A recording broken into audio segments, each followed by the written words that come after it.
Assalamualaikum warahmatullahi wabarakatuh. Selamat sore. Apa kabar sahabat Telogorejo? Semoga selalu dalam lindungan Tuhan Yang Maha Esa. Senang sekali saya Resi Ladina selama 1 jam ke depan akan memandu webinar episode kali ini, tentunya masih di mini seminar online bersama SMC Rumah Sakit Telogorejo dan tentunya bersama ekspertis SMC Rumah Sakit Telogorejo. Kita sudah bersama dengan Dr. Yovita Anditara, spesialis saraf konsultan MSI Med Fins Vina. Oke, kita sapa terlebih dahulu. Selamat sore Dr. Yovita. Ya, selamat sore Mbak. Oke dokter, sebelumnya kita ucapkan terima kasih ya dok ya untuk kesekian kalinya nih dok kita bergabung bersama untuk memberikan edukasi ya dok ya. Iya Mbak. Oke, baik untuk sahabat Telogorejo, jangan lupa untuk selalu mengikuti informasi terbaru di SMC Rumah Sakit Telogorejo dengan follow Instagram kami di @rs.telogorejo dan subscribe channel YouTube kami di SMC RS Telogorejo. Baik Dokter Yovita, mungkin kita langsung saja ya dok ya masuk ke materi seputar penanganan vertigo karena bisa dibilang vertigo ini mengganggu aktivitas. Kondisi yang membuat penderitanya atau pasien dengan vertigo ini mengalami pusing hingga merasa dirinya atau sekelilingnya berputar. Dan juga ternyata sahabat Telogorejo, vertigo ini ada yang saya baca di sebuah artikel merupakan gejala dari penyakit atau kondisi lain. Nah, seberapa bahayanya kah vertigo dengan dapat mengakibatkan penyakit-penyakit lainnya? Kita simak penjelasan dari Dr. Yovita. Pastikan untuk sahabat Telogorejo bisa mengetik di kolom komentar jika ada pertanyaan. Baik dokter, langsung saja dipersilahkan.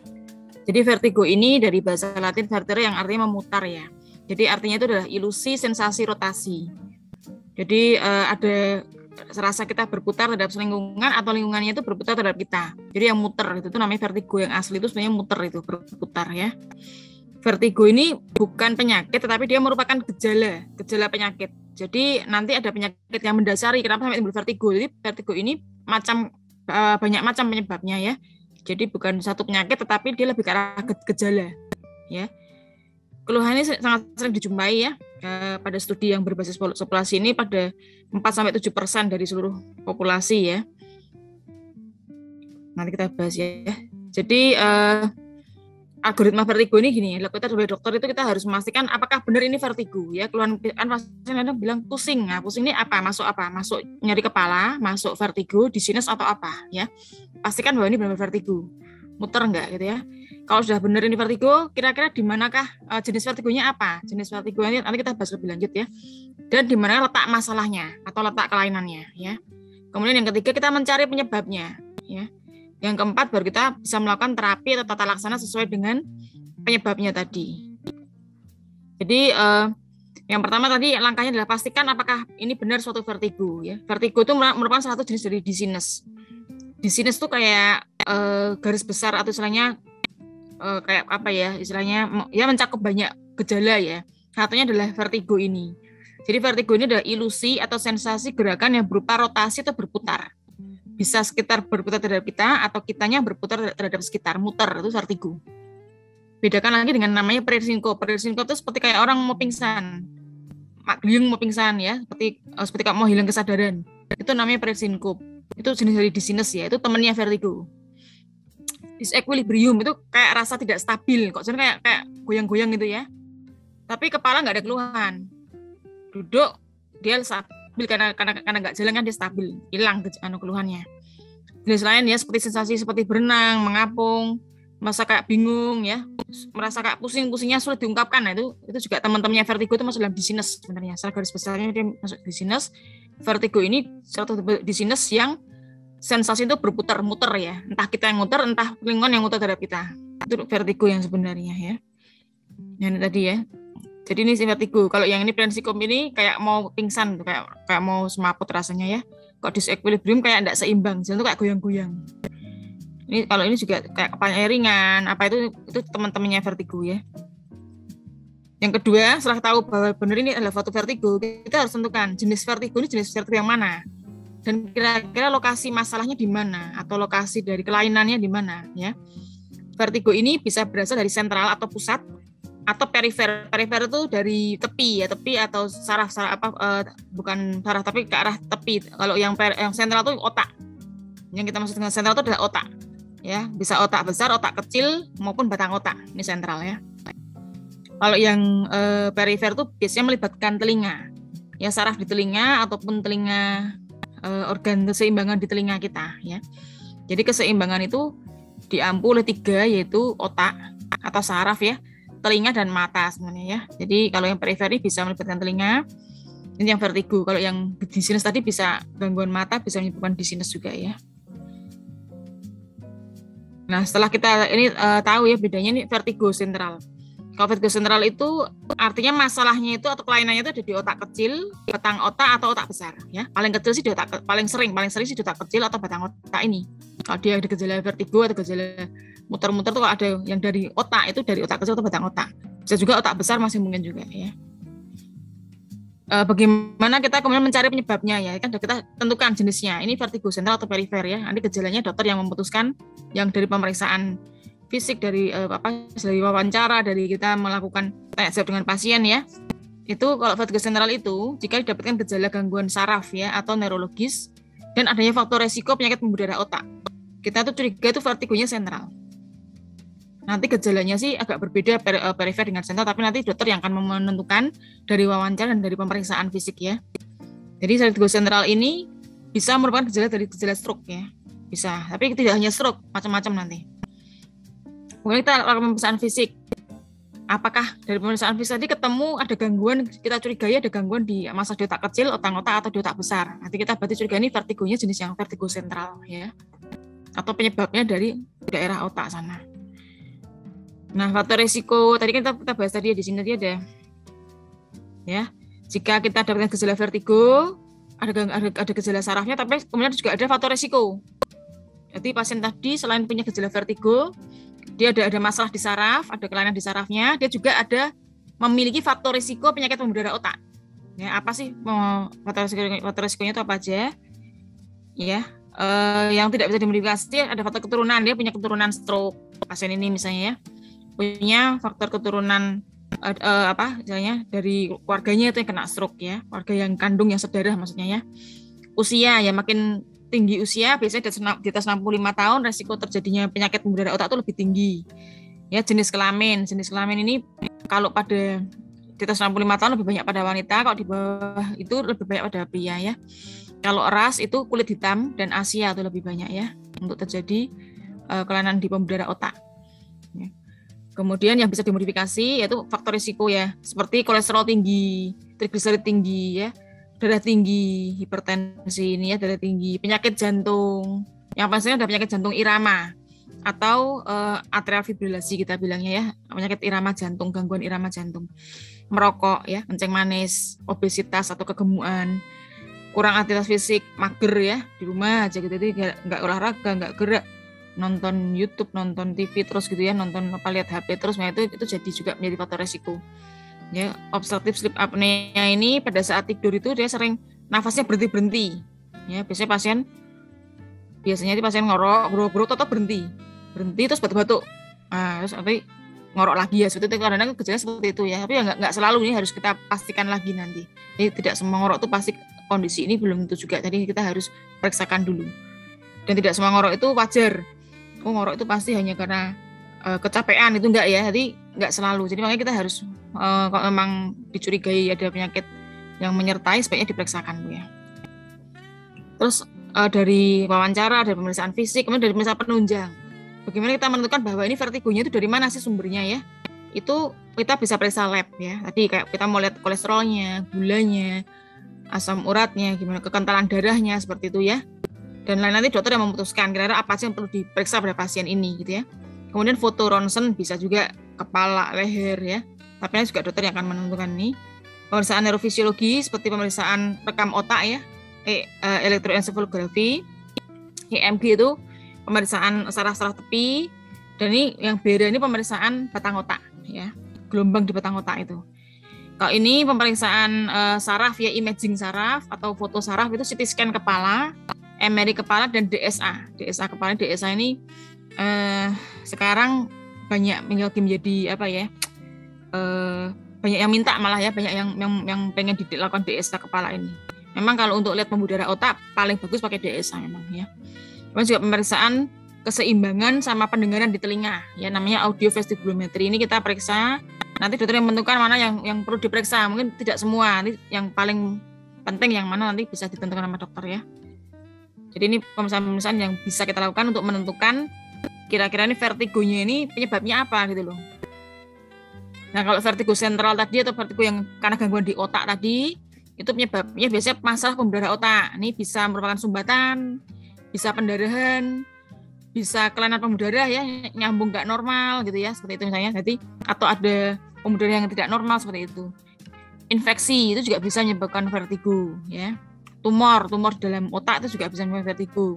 Trauma itu benturan ya, pernah jatuh atau kemudian kepukul atau nggak sengaja kebentur sesuatu itu bisa bikin vertigo juga. Penyakit autoimun ini juga cukup ini agak jarang tapi sebenarnya ternyata ini agak banyak ini ya.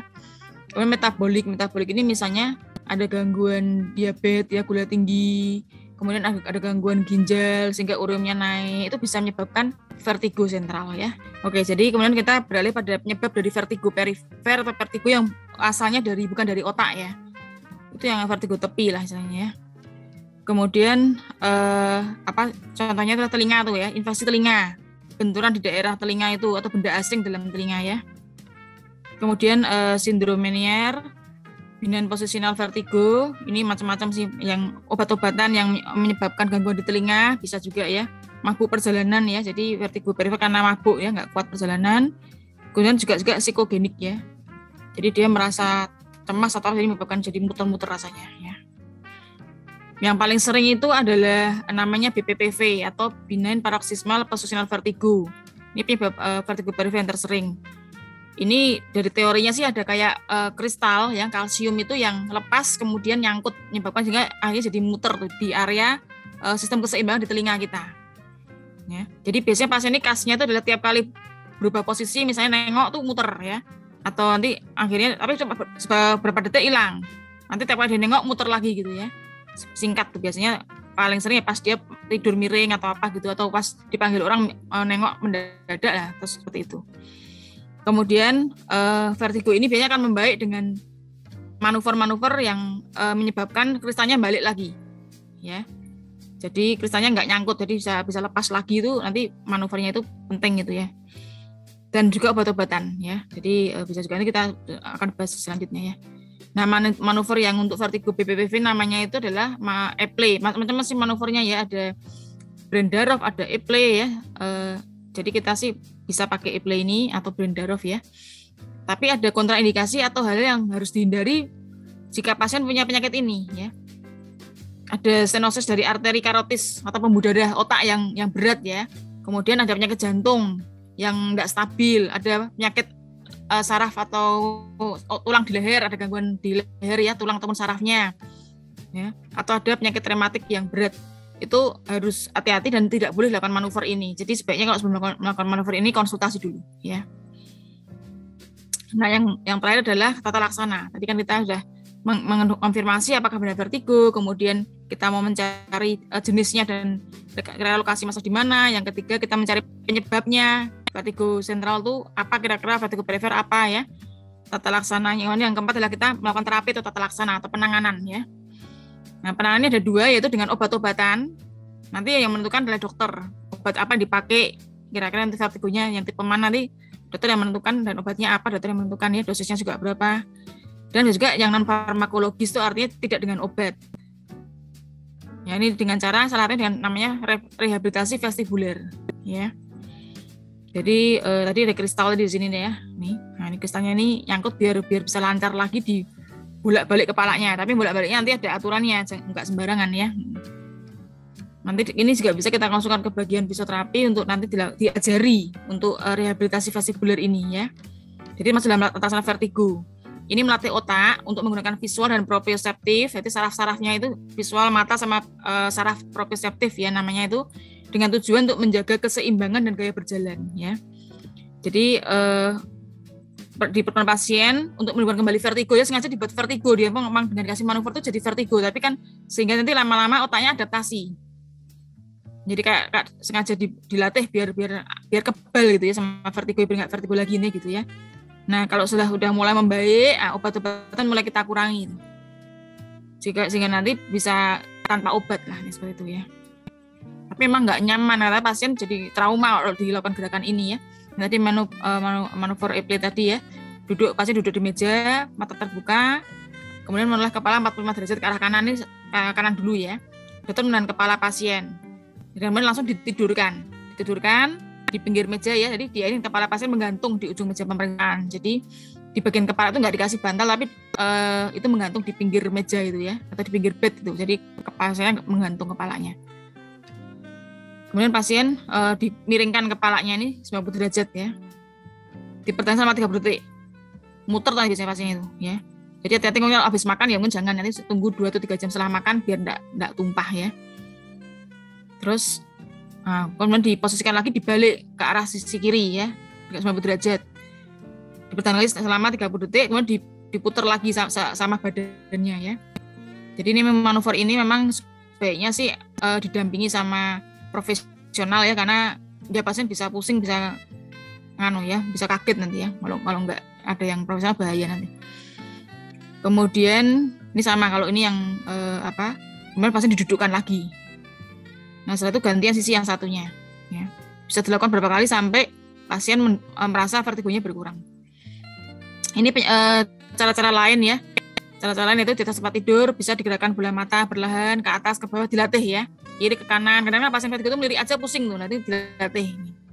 Difokuskan matanya dari jauh, jari dari jauh ke dekat gitu ya, seperti itu. Kemudian dilatih ini kepala menengadah, menunduk, tapi hati-hati pada pasien dengan jepitan saraf di leher, tidak boleh ini ya. Karena nanti bisa memperparah luka di sarafnya. Jadi kalau tulang lehernya bermasalah nggak boleh seperti ini. Nanti harus konsultasi sama dokter dulu mana yang boleh dilakukan ya. Kemudian ini kepala digeleng-gelengkan tapi ya pelan-pelan ya, jangan kasar. Terus mengangkat bahu ya, digerakkan senam otot-otot di sini. Itu kita latihan untuk menunduk, ngambil benda seperti itu ya, dilatih. Ya ini bisa juga dari duduk ke berdiri, tapi sebaiknya didampingi, jangan sendirian ya. Dan pada pasien yang ada kelemahan anggota gerak, hati-hati banget ini. Terus bola ya bisa dilempar-lempar di atas gitu ya. Itu latihannya nanti ya sebaiknya didampingi ya, biar aman. Ya. Ini dia kemudian muter-muter berjalan ya. Jadi kita ada latihan khusus untuk melatih keseimbangan atau beradaptasi terhadap vertigonya tadi. Nah ini juga naik turun tangga, tapi tadi yang mana yang aman nanti harus konsultasi dulu. Jadi jika kita menjumpai keluhan pusing, kita harus mengkonfirmasi apakah itu benar vertigo. Kok memang benar, tentukan jenis dan letak masalahnya di mana. Kira jenisnya mana, sentral atau perifer, ya, di daerah otak atau bukan di otak, gitu kan? Kalau memang ketemu ini sentral atau perifer, kita cari penyebabnya apa? Apakah stroke atau gangguan pembuluh darah otak, ataukah tumor, ataukah infeksi, ya kita cari. Ya. Setelah itu baru kita bisa menentukan tata laksana yang paling bagus untuk pasien ini apa. Jadi kalau untuk BPPV ini paling sering dari vertigo perifer dia paling sering ya. Kalau vertigo sentral itu yang lokasi kelainan di otak itu terjadi akibat masalah di otak kecil, batang otak paling sering itu ya, dan atau otak besar juga bisa. Sebabnya di macam-macam tadi, pembuluh darah itu stroke tadi, kemudian bisa infeksi, bisa tumor, macam-macam ya. Nah, kelainan atau keluhan vertigo atau musing muter yang disertai dengan gangguan saraf atau neurologis dan atau adanya faktor resiko penyakit pembuluh darah otak patut dicurigai sebagai vertigo sentral atau vertigo yang masalahnya ada di otak. Ya, itu yang bahaya ini ya. Nah, vertigo sentral ini bisa juga menjadi gejala awal dari stroke. Nah, untuk mencari penyebab vertigo sentral, kalau bisa timbul vertigo sentral, itu penyebabnya apa sih? Apakah stroke, sumbatan, atau pendarahan, ataukah ada tumor, ataukah ada infeksi? Nanti kita bisa lakukan pemeriksaan, bisa kita lab, bisa kita CT scan kepala, atau MRI kepala, dan bahkan bila perlu kita lakukan DSA kepala. Ya, jadi kalau DSA ini nanti kateterisasi, nggak kateter jantung, tapi untuk kateter untuk kepala, untuk otak. Ya, jadi tata laksana vertigo sentral tadi lah, mengatasi penyebabnya. Nek stroke ya kita obati stroke-nya. Kalau ini tumor ya kita obati tumornya, kita atasi. Mungkin perlu operasi atau tidak, ini tergantung tumornya apa. Kalau ini suatu infeksi ya kita obati infeksinya. Jadi kita obati penyebabnya biar hilang vertigonya gitu ya. Karena vertigo ini bukan penyakit tapi dia gejala ya. Terus tata laksana vertigo meliputi terapi obat, dan non obat ya. Terapi obat itu ya tadi nanti dokter yang memutuskan. Non obat tadi seperti contohnya ada rehabilitasi vestibuler tadi salah satunya ya. Terus ada kontraindikasi tertentu pada rehabilitasi vestibuler, jadi sebaiknya konsultasi ke dokter terlebih dahulu. Ya, terima kasih. Semoga bermanfaat. Oke, baik. Terima kasih Dokter Yovita. Banyak sekali nih dok, hal-hal yang baru saja kita ketahui bahwa ternyata vertigo itu yang disembuhkan, sebenarnya vertigo itu bukan penyakit, tetapi gejalanya atau penyebabnya. Jadi untuk vertigo penanganannya adalah yang disembuhkan atau yang diobati adalah penyebabnya, begitu ya dok ya? Ya. Oke, untuk sahabat Telogorejo, terima kasih sudah banyak sekali pertanyaan yang masuk di kolom komentar. Mungkin kita langsung masuk ke sesi tanya jawab ya dok ya. Iya. Nah itu suami saya kan agak sering vertigo kumat. Maksudnya saya sebagai orang lain yang tidak merasakan, apakah bisa orang itu awal untuk gejalanya mau kambuh itu ada gejala awalnya enggak dok? Oke, baik, terima kasih Bu Gweni. Jadi apakah ada tanda-tanda awal saat serangan vertigo akan datang dokter? Silakan. Ya, terima kasih Bu Gweni. Jadi vertigo itu mendadak ya biasanya timbulnya ya. Jadi tidak selalu ada gejala awal sih, tiba-tiba muter gitu aja ya. Jadi biasanya bisa juga awalnya jadi rasanya nggak enak ya, atau kayak mungkin kayak berat dulu kepalanya, itu bisa juga, tapi jarang loh. Rata-rata pasien mengeluhnya mendadak itu. Lagi nyetir atau muter ya, lagi terima telepon atau muter gitu ya, lagi mungkin baca atau muter seperti itu ya. Jadi tidak selalu ada gejala awalnya kalau untuk vertigo itu. Oke, baik. Semoga terjawab ya Bu Gweni. Selanjutnya pertanyaan dari atas nama Samuel Aji. Beberapa hari yang lalu saya tiba-tiba mengalami sakit kepala dok, dan semua yang di sekeliling saya berputar. Mengapa bisa tiba-tiba terjadi? Mungkin kenapa vertigo bisa tiba-tiba gitu ya dok ya? Iya, ya jadi memang tergantung penyebabnya ya. Nanti kalau ada vertigo sebaiknya dicari penyebabnya. Kalau yang memang paling sering itu adalah BPPV tadi, vertigo perifer. Itu terjadi tadi kristal kalsium di dalam telinga bagian dalam di area keseimbangan itu tiba-tiba nyangkut. Ya harusnya dia muter tuh, tiba-tiba nyangkut. Nah ini nanti makanya harus kepala dikasih obat sama kepala dibolak-balik tapi bolak-balik tadi ada aturannya ya. Namanya rehabilitasi vestibuler tadi ya. Itu biar kristalnya bisa lepas gitu ya. Jadi kalau tiba-tibanya memang gejalanya memang tiba-tiba, tapi biasanya memang ada pemicunya, misalnya dia tadi misalnya kurang tidur, telat makan, terlalu capek, terlalu stres, itu biasanya pemicu. Tapi kalau gejalanya memang tiba-tiba itu. Jadi memang sebaiknya kita cari penyebabnya apa ini, vertigonya tipe yang mana, perifer atau sentral. Nanti kita cari penyebabnya. Kalau perifer diobati dengan manuver rehabilitasi cukup, tapi kalau yang BPPV maksud saya ya, tapi kalau yang perifer yang lain seperti infeksi harus diobati infeksinya. Tapi kalau misalnya itu sentral ya itu harus cari penyebabnya itu ya, karena itu berkaitan sama otak. Oke, baik. Terima kasih Dokter Yovita. Mungkin kalau misalkan pusingnya di tanggal tua gitu ya dok ya, berputarnya di tanggal tua, pemicunya berbeda ya dok ya. Iya. Yeah. Baik. Sebelum kita ke raise hand, tadi ada sahabat Telogorejo yang raise hand, kita ke kolom komentar dulu dok. Dari atas nama Ibu Veronica Budi. Selamat sore Dokter Yovita, bagaimana apa yang harus dilakukan apabila serangan vertigo muncul saat lagi beraktivitas atau jalan atau olahraga jalan kaki? Itu dok, pertanyaan yang pertama. Yang kedua, olahraga apa yang bisa mengurangi kambuhnya vertigo? Nah ini menarik sih dok. Yang dilakukan ketika beraktivitas atau olahraga, apa yang harus dilakukan dok? Iya, terima kasih Bu Veronica. Jadi kalau pada saat tiba-tiba timbul vertigo, saya sih sangat menyarankan segera cari pegangan ya. Jadi misalnya kalau memungkinkan, misalnya lagi nyetir ya segera menepi ya, sebisa mungkin menepi.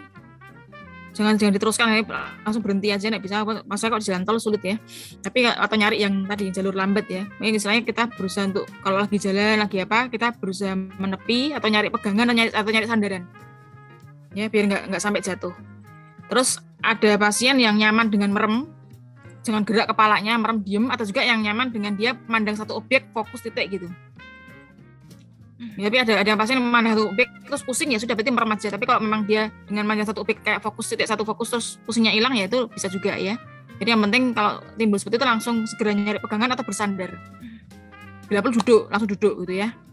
Biar nggak sampai jatuh gitu. Oke, kalau olahraga yang untuk mencegah vertigo tadi kalau memang bisanya kita kasih namanya rehabilitasi vestibuler, latihan vestibuler tadi itu bisa untuk mencegah biar tidak sering vertigo itu.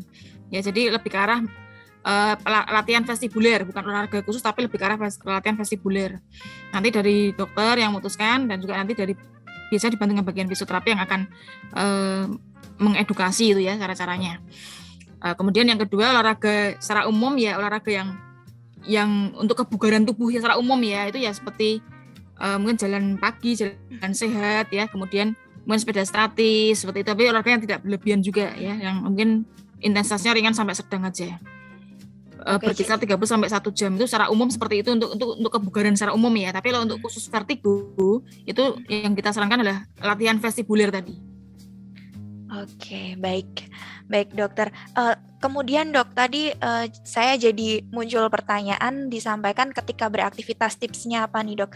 Untuk pasien yang memang memiliki vertigo, karena vertigo itu tiba-tiba datang ketika sedang menyetir nih dok, tipsnya apa nih dok untuk sahabat Telogorejo yang mungkin memiliki vertigo dan memang mobilitasnya tinggi?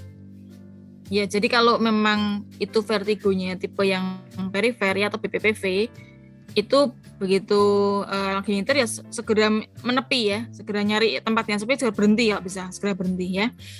Kemudian kalau memang sudah sering kambuh ya, bawa obat biasanya. Kita bawa obat ya. Terus juga biar tidak sering kambuh tadi, kita harus cari penyebabnya. Apa sih, kenapa sih kok sering vertigo, ya harus cari penyebabnya, jangan disepelekan, dicari penyebabnya. Biar tidak bertambah parah atau biar nggak terulang terus. Kalau emang ternyata penyebabnya adalah BPPV, kita cukup dengan latihan rehabilitasi vestibuler tadi biar tidak sering kambuh. Nah, jadi kita harus segera berhenti dari aktivitas kita. Karena bahaya sekali itu ya kalau main vertigo itu ya. Bisa nabrak kalau lagi nyetir ya. Kemudian dokter, pertanyaan selanjutnya dari atas nama Aini. Dokter, apakah darah rendah bisa menyebabkan vertigo? Ya. Jadi, makasih Bu Aini. Jadi untuk darah rendah itu kalau memang sudah biasanya darah rendah sih biasanya enggak sih ya. Tapi kalau pasien yang biasanya darahnya normal atau tinggi atau rendah itu bisa. Ya. Tapi kalau dia yang biasa rendah kemudian jadi rendah banget ya bisa juga sih. Jadi kalau dia ada penurunan atau penaikan tekanan darah yang istilahnya mendadak dan dalam batas yang agak ekstrim ya, itu bisa menyebabkan vertigo, bisa. Ya, tapi kalau cuman naik turunnya mungkin tidak sampai istilahnya 20 mm Hg ya, itu mungkin tidak akan menyebabkan vertigo. Tapi kalau mendadak ekstrim, bisa terlalu tinggi atau terlalu rendah yang nggak biasanya, bisa bikin vertigo. Oke, baik dokter, karena banyak sekali ya dok ya pertanyaannya, langsung kita ke pertanyaan selanjutnya dari atas nama Yulia. Jadi GERD dapat memicu vertigo? Iya. Makasih Mbak Yulia. Jadi memang bisa ya. Jadi kondisi yang itu pemicu itu bisa. Jadi seperti kita kurang tidur, telat makan, ada penyakit lain, itu bisa memicu timbulnya vertigo ya. Jadi memang sebaiknya kita cari tadi kausanya apa. Jadi itu kita atasi biar nggak kambuh terus. Oke, baik dokter. Untuk pertanyaan selanjutnya nih dok, dari akun atas nama D6.3, sore dokter, supaya kita tidak terserang vertigo, langkah sederhana apa yang harus kita lakukan? Karena kalau menyimak agak mengerikan ya dok. Mungkin dicari penyebabnya dulu ya dok ya, kembali lagi. Iya, ya langkah yang sederhananya tentu dengan pola hidup sehat sih ya. Pola hidup sehat itu ya lakukan 3O ya, olahraga teratur, tapi olahraganya mungkin jangan yang terlalu berat ya, ringan, yang intensitas ringan sampai sedang, seperti jalan sehat, sepeda statis, mungkin treadmill, itu boleh lah. Terus 3O, pertama olahraga, kemudian olah seni itu istilahnya kita lebih ke arah hobi kita yang bikin kita relaks, yang bikin kita senang kita lakukan ya. Hobinya nyanyi, kita dengerin musik, hobinya gambar seperti itu misalnya ya. Kemudian olah batin itu tadi banyak berdoa, istilahnya banyak berserah pada yang di atas, jadi tidak semua beban mengandalkan diri sendiri ya. Tapi kita harus percaya pada ada kekuatan lebih besar, jadi lebih rileks, ya nggak stres. Jadi 3O tadi, olahraga, olah seni, olah batin tuh. Kemudian juga kurangi 4G gitu ya. Gula, garam, gorengan ya, sama gemuk ya. Itu juga itu secara umum itu memang mudah diucapkan tapi sulit dijalankan sebenarnya ya. Tapi memang yang paling penting adalah pola hidup sehat sih ya, biar kita tidak sering timbul vertigo. Oke, baik Dokter Yovita, tadi berbicara tentang gaya hidup sehat. Nah, ini pertanyaan dari atas nama Jose YHS, Dok. Adakah larangan makanan untuk penderita vertigo? Ya, jadi tergantung vertigonya apa dulu ya. Kalau vertigonya itu vertigo sentral ya, tapi kalau vertigo perifer sih secara umum sih tidak ada sih ya.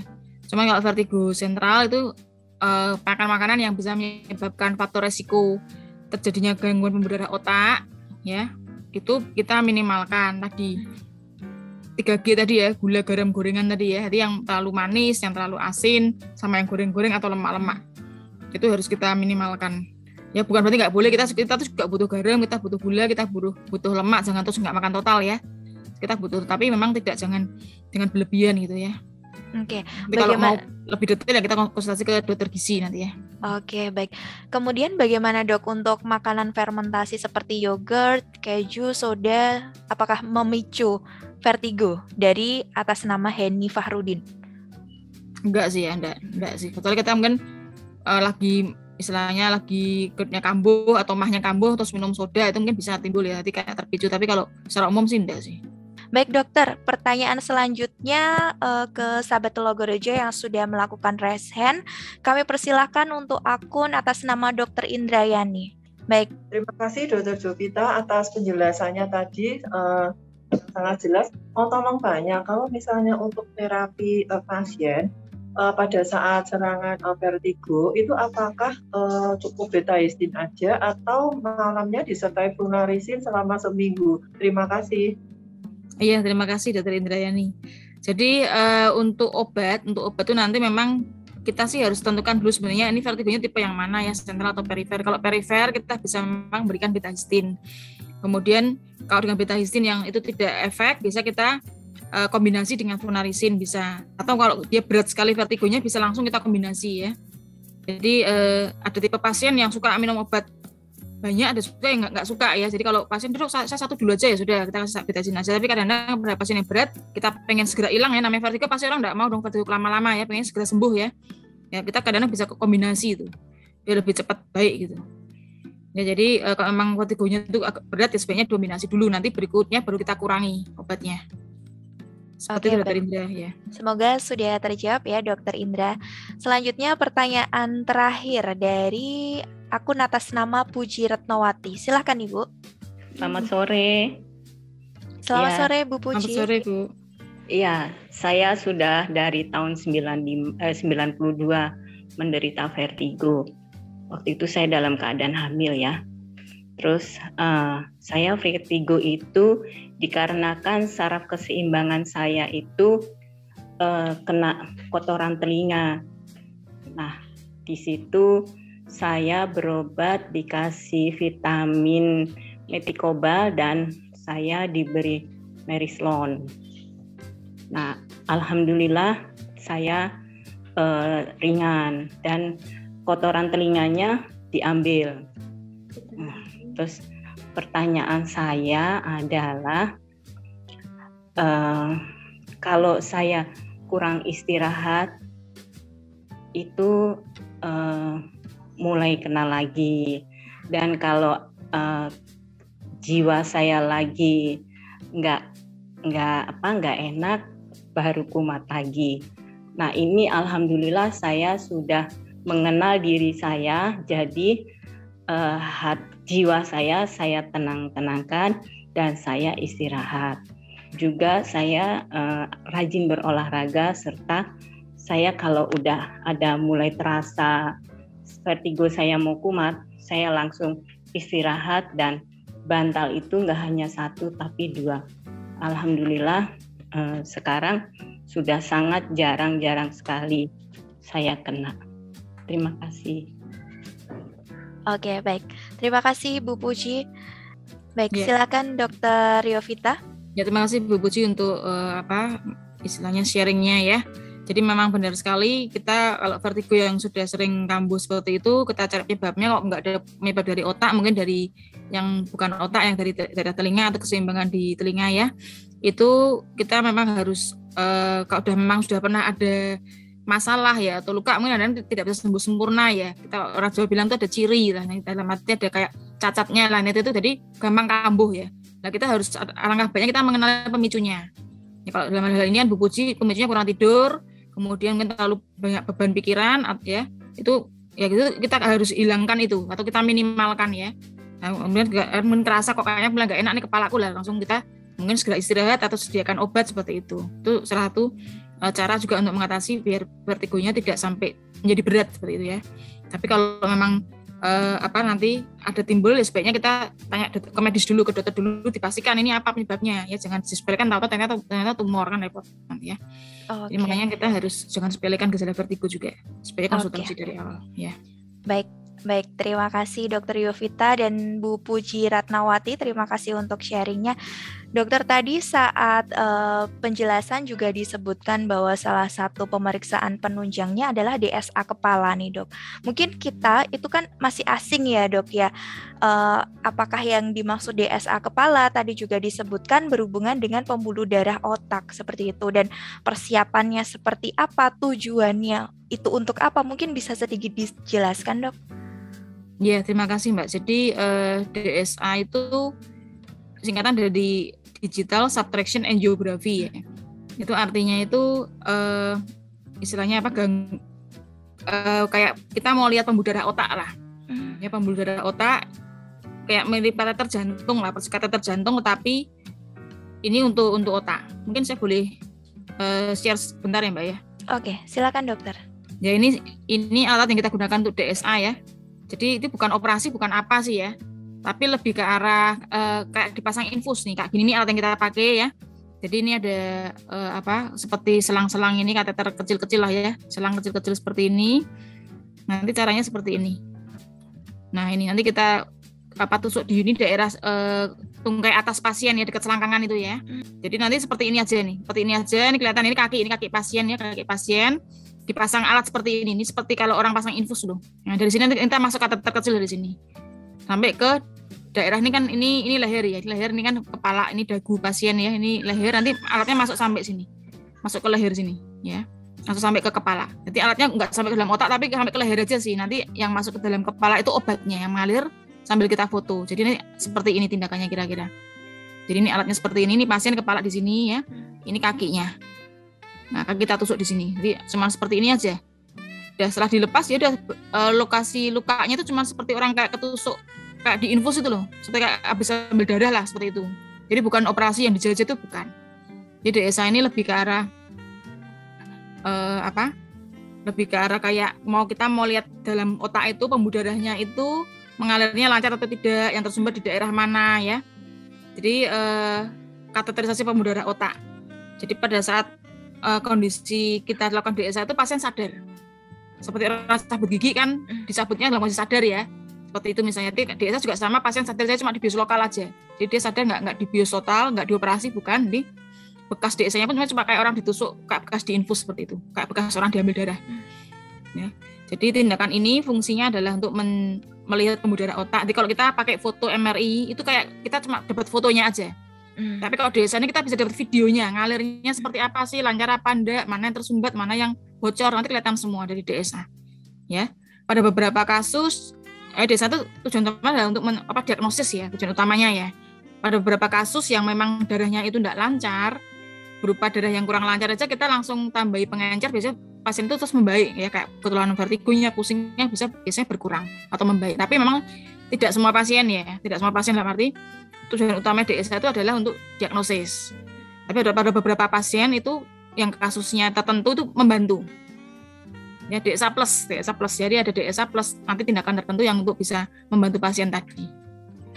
Seperti itu Mbak kira-kira. Oke, baik dokter, sedikit kita sudah ada gambaran apa itu tindakan DSA kepala. Karena tindakan DSA kepala ini sahabat Telogorejo merupakan salah satu tindakan atau layanan yang ada di SMC Rumah Sakit Telogorejo, di mana di tahun ini kita mengeluarkan paket seharga kurang lebih 14 juta rupiah, sudah termasuk dengan kamar rawat inap VIP dengan Deluxe B, kemudian juga penunjang laborat. Nah, tindakan ini untuk informasi lebih lanjutnya dapat menghubungi di WA kami di 081127991949.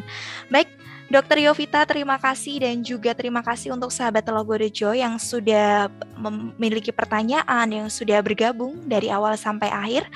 Dokter Yovita, terima kasih, banyak ilmu yang sudah kita terima pada sore hari ini.